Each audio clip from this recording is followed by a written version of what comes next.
You're listening to the Identity at the Center podcast. This is the show that talks about identity and access management and making sure you know who has access to what. Let's get started.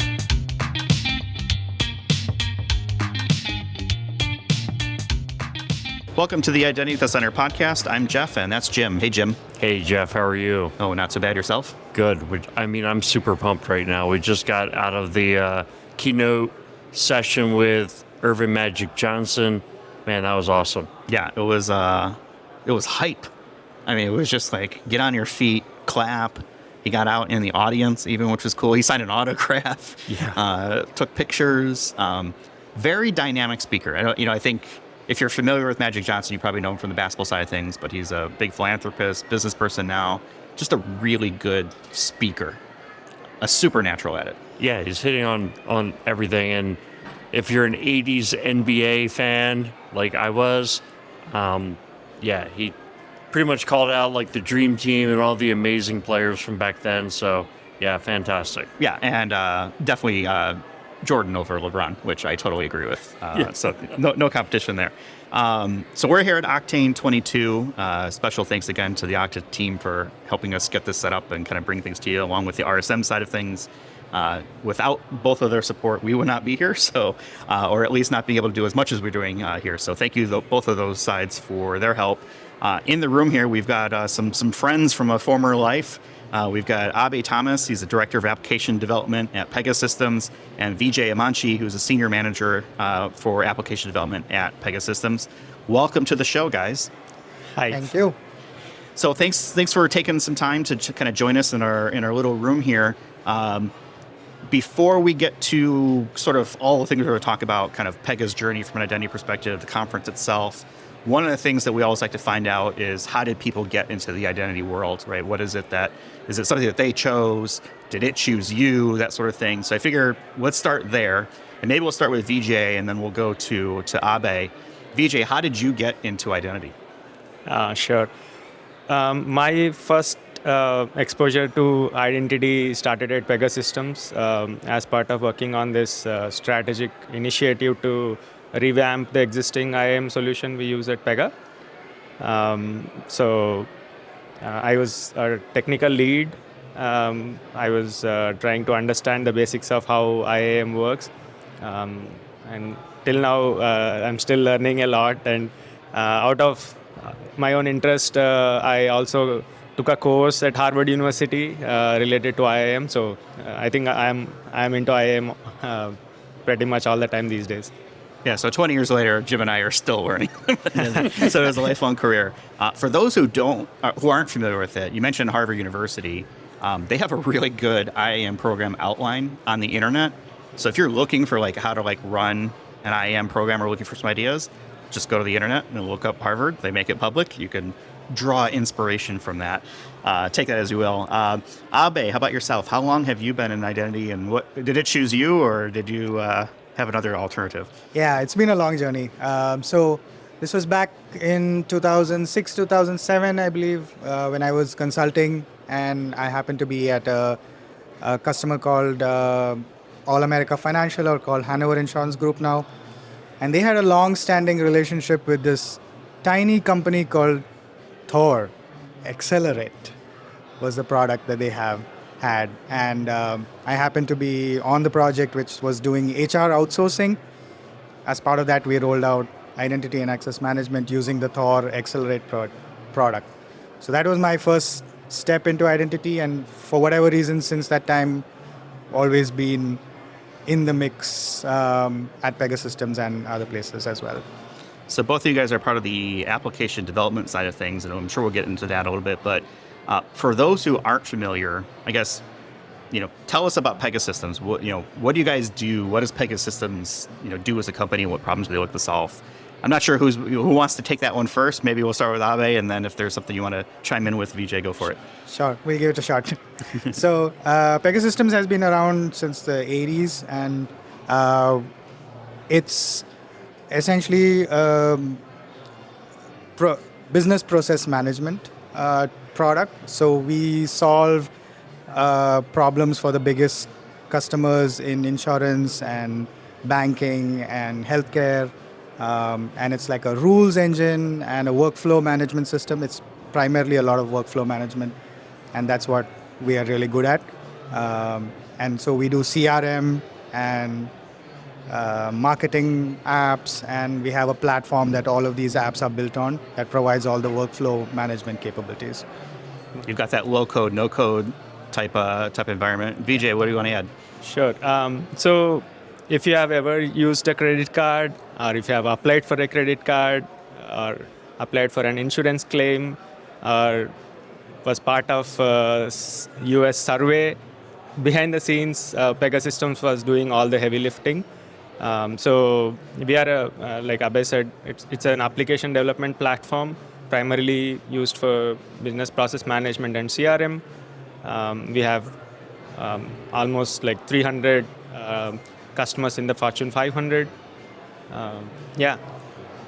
Yeah, I thought it was so cool when I worked with Pega Systems in the past, just the idea that, you didn't need to have application developers in order to develop workflow applications. So it was amazing now how quickly, if you had the concept of how you wanted your application to work, how quickly it could be put together. And then on top of that, there was you could just basically run it as a service in the Amazon cloud, kind of have that Pega platform.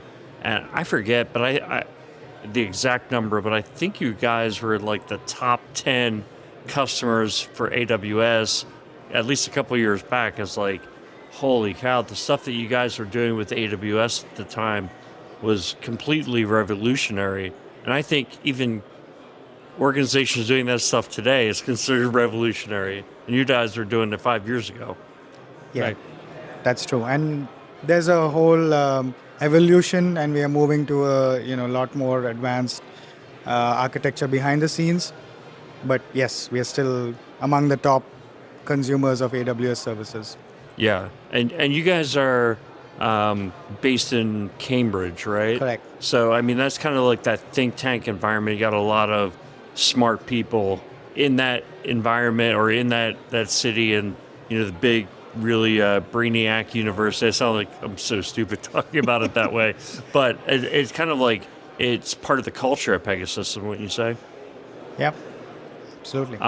So what I'd like to kind of get into is what is the history or the pathway that Pega took in terms of IAM. So IAM is really, such a critical part of what you guys do. Maybe you can kind of talk us through like where you were, where you are today, and anything that you're aware of for the future. Sure. Yeah, absolutely. So we started off, of course, trying to build everything ourselves, right? Like we do a lot of application development in-house. We do a lot of build your own stuff. So that's how we had initially tackled IAM as well. So we had a homegrown application built on the Pega platform, which handled all of the user lifecycle management and even managed the authentication and stored the passwords of the users who registered on our public sites. We even tried to do at one point SSO ourselves in terms of there would be a cookie that you wrote from one site, and then the other site would try to read it and try to log you in. Of course, it wasn't easy. It didn't work great. So the first step of our evolution was to bring in a third-party vendor who specialized in just providing the SSO service. So it was a small boutique player, and we continued to use this Pega platform app to manage the lifecycle and manage the authentication. But we had a layer in front that just did SSO, and it wasn't very standards-based, but it worked for what was essentially our first step. After having done that for a couple of years, we realized that didn't scale, and we were not, on the right standards, and we wanted to rethink how we did identity as a whole, right from how the user is created to how they, exited the environment. So that's when we got introduced to you guys, right? Like Identropy came into the picture, and we said, let's do a discovery of what is it that we do today? What are our requirements? We were getting into the cloud business and getting to be a SaaS player. What are our long-term objectives? Who are all the players, and get everybody together. Let's put down on paper what our requirements are, and do the discovery, and then come up with a strategy, and also look at the vendors and do a vendor evaluation. So Identropy was a huge help, and doing that discovery was, I would say, the best decision that we made. I think one thing is you guys had such a think about the user environment. It's complex, right? Because you have customers who have, their people, right, that need to access the systems that Pega provides. But you have different things. You have the platform where you go and you build your applications. Those customers are building the applications for their customers. Now there's customer users of the customer's customers. And then you also have the websites that people go to for support, to open tickets, things like that. So they're probably I think they're the same people that use the platform, but just the idea that you're not solving a monolithic problem, right? It's not just, hey, we just have these users who are kind of all the same. You've got these multiple layers of what you're trying to solve for. Absolutely, yes. So it is multifaceted, and it was purely SIAM that we were looking at. So we were not looking to do anything on the workforce side, and finally landing on Okta SIAM was a great decision. So we really enjoyed implementing Okta, and it's been a great journey with Okta in the last two to 3 years. Yeah, and you mentioned some things that kind of lead to my next question about business objectives. You kind of talked about, hey, you gone out and chosen a boutique vendor, and I think the way I'd put it was you kind of outgrew them, right? Absolutely. They weren't growing at the rate that you were growing. They were a small company and wound up becoming kind of a pretty significant risk given the size of organization you were and the size of the organization they were. So reducing that risk to me was a clear business objective. Does that resonate? And then what other? Sure. So, Pega, we have a lot of partners we work with. We have customers, we have employees. There are community members who are interested in learning about Pega. They take training, and once they get familiar with training, they might find a project to work on Pega platform. So we have all these different users in different geographies trying to access all these sites. So our primary objective was it should never go down, right? Like that's like primary objective, and the experience across the site should be world class. So we do not want them to have any broken experience or show them a password screen in one place and show a different password screen another place. So things like that. So those were some of the primary objectives behind choosing a vendor which does this the best, right? The other thing, we are not looking just for a couple of years. We want this solution to stand for our strategic objectives. We are getting into SaaS. So Pega as a platform was more on-prem solution earlier, but with the cloud trend, we also came up with a solution which runs on cloud. So we do want to use the same login experience what people use to train to also access these sites or these cloud instances. So whatever solution we wanted to select should all work. Consistently it should support all these use cases we had. Yeah. So if I was to wrap it up about the objectives, key objectives: high availability, scalability, and pushing us in the right direction. Talking about the vendor, the boutique vendor, one of the things we did not get from them is like, how is the industry evolving, right? Like, how should identity evolve? And you talk about the latest advances like passwordless or passphrase, um, passkey. So those were the things we were not getting, and I think that's where it's been fantastic with Okta. It's having been in this industry for 20 years, it's almost impossible to forecast like what's going to be real or what are you going to need 5 years, 10 years down the road. And you were developing this strategy 5 years ago, not knowing that right now is when passwordless is going to be ready to go. True. But you need to select a stack, a vendor that is going to be there, right? And is going to be investing in the platform, Right. and not just something that like, hey, we built it, now it's our cash cow. And so you have to look at that when you're doing a vendor analysis. 100%. Yeah, we were looking for a vendor who will tell us what we should be doing for IAM rather than we are asking like, we want to do this, do you support? So I think that was definitely one of the primary objective. Well, I think that's one of the, I think things that I noticed, carried on the fourth wall, right? You mentioned Identropy. Jim and I worked on this with you guys several years back, and it's been a while. But I remember the focus on, not only it was like table stakes. Of course it has to be up, right? Of course it has to be available, like those sorts of things.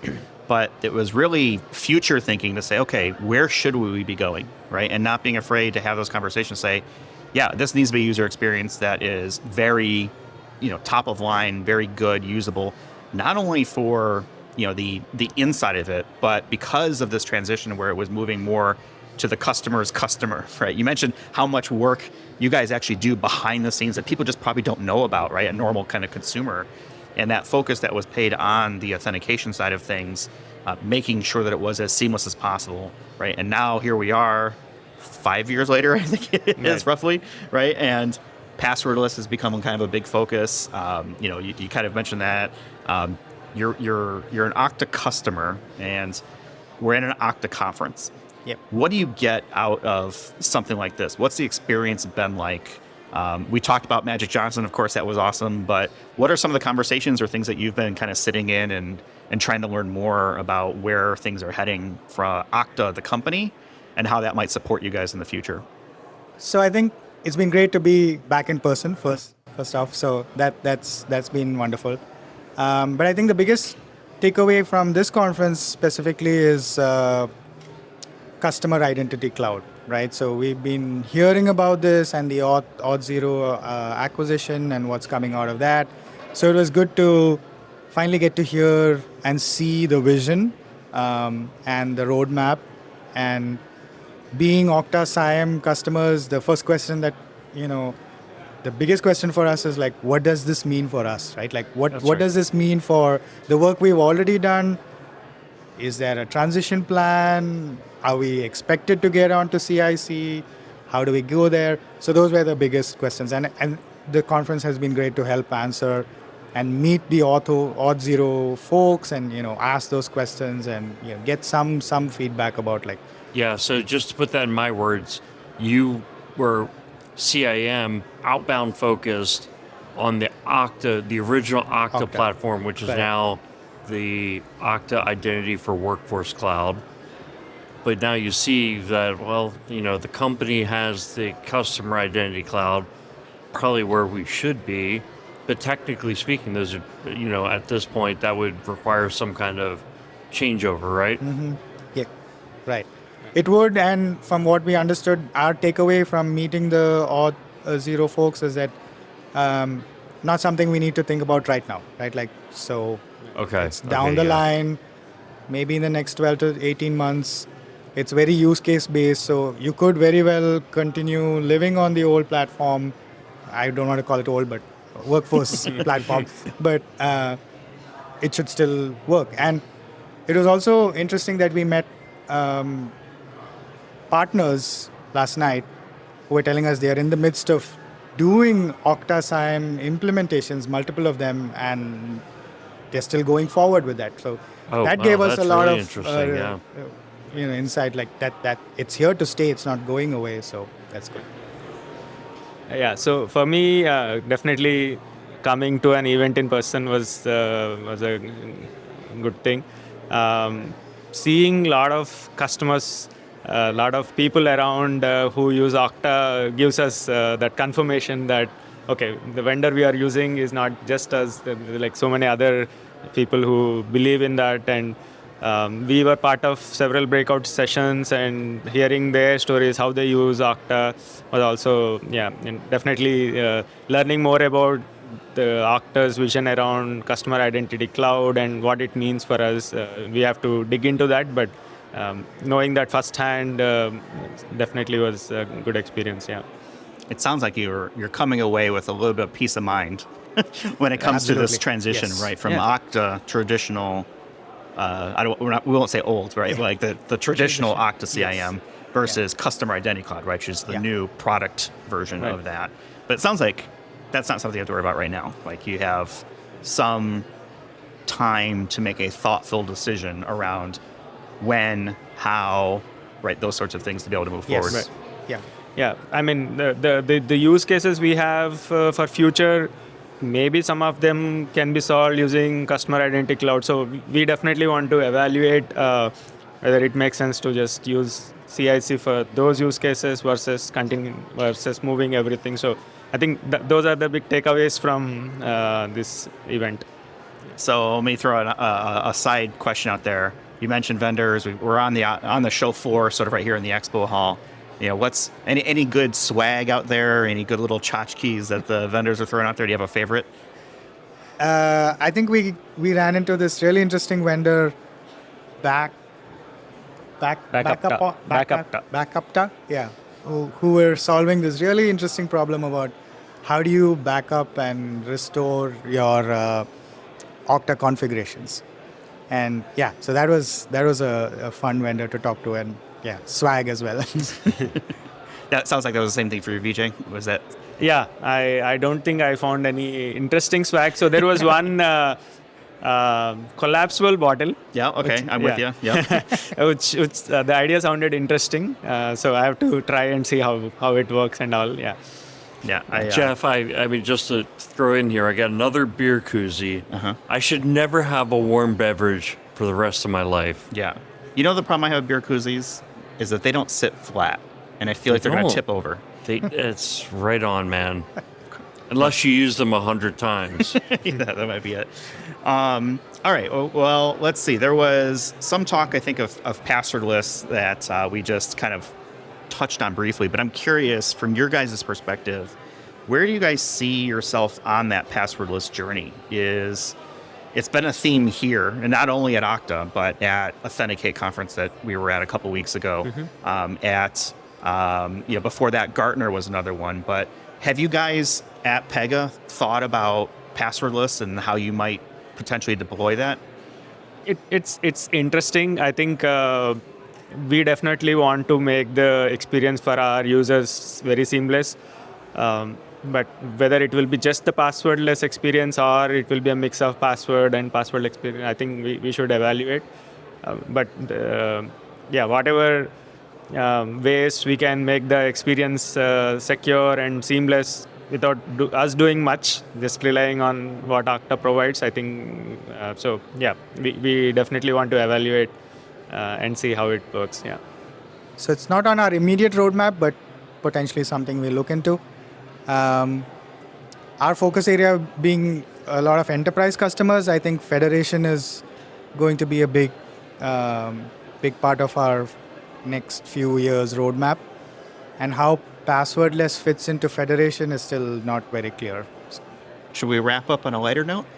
I think a lighter note is in order, but after you kind of gave us the question before we started, and I'm like suffering over it, man. So go ahead with the question, and then I'm going to ask all of my, do I have to include this? Do I have to include that? All right. So, folks who know me, I like to joke, have fun, try to come up with something weird or different for this kind of non-identity portion of the show. And the one that I came up with here, and this is, we're going to go around the room. Maybe we'll go with Jim last, since apparently he's freaking out over there. Freaking out, what it's man. going to be. So here we go. We'll start with you. We're going to put you on the hot seat, Abhay. If you had to delete all but 3 apps from your smartphone, doesn't matter, iOS, Android, whatever you're using, you can only have 3 apps left. You can keep your phone app, like the one that literally actually make calls, the thing that nobody does anymore with Nobody smartphones, uses. and your text message app. So you can have phone, text, and 3 different apps after that. What are those 3 apps that you're going to keep on your phone and everything else has to go away? Tough question. I would go with my calendar app, Maps, and I think WhatsApp. Okay. So WhatsApp, calendar, and maps. Maps. Yeah, okay. VJ. I would definitely want to keep my alarm.